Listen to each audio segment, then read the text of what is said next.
नमस्ते अनि थ्यापुलो तपाईँलाई स्वागत छ मेरो फेसबुक पेजमा र म पुष्कर तामाङ र आज चाहिँ हामी यता भाउजू अन्त माइजू र बोजू हामी चाहिँ दार्जिलिङ आइरहेको छ हो।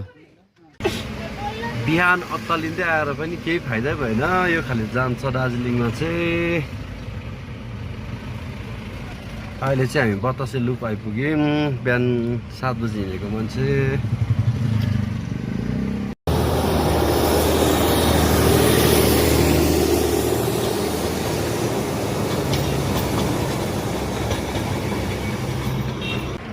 आज चाहिँ हाम्रो नानाको वार्डमा चाहिँ नालीको काम हुँदो रहेछ र नाना चाहिँ यहाँ हुनुहुन्छ।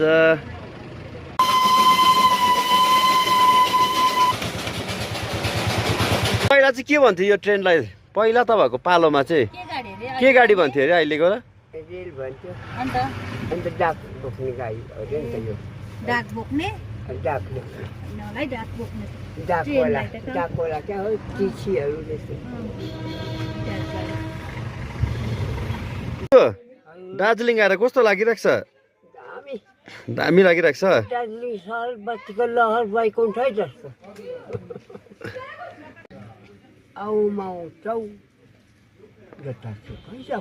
यो चाहिँ हाम्रो बोजूको पहिलाको खतरा डाइलग्स हो क्या। बोजू अलिक हाम्रो जवानी हुँदाखेरि र तपाईँहरूले देख्न सक्नुहुन्छ है दार्जिलिङको जाम।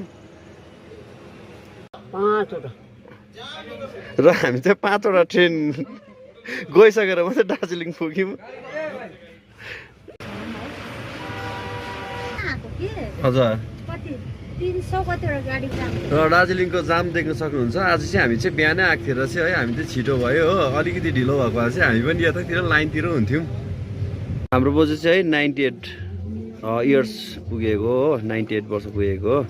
र बोजूले चिया खानु हुँदैछ। बोजू के खानुभएको? कुन चाहिँ चिया हो? फिका चिया? र बोजूले चाहिँ फिका चिया खानु हुँदैछ है, पानी मिसाएर।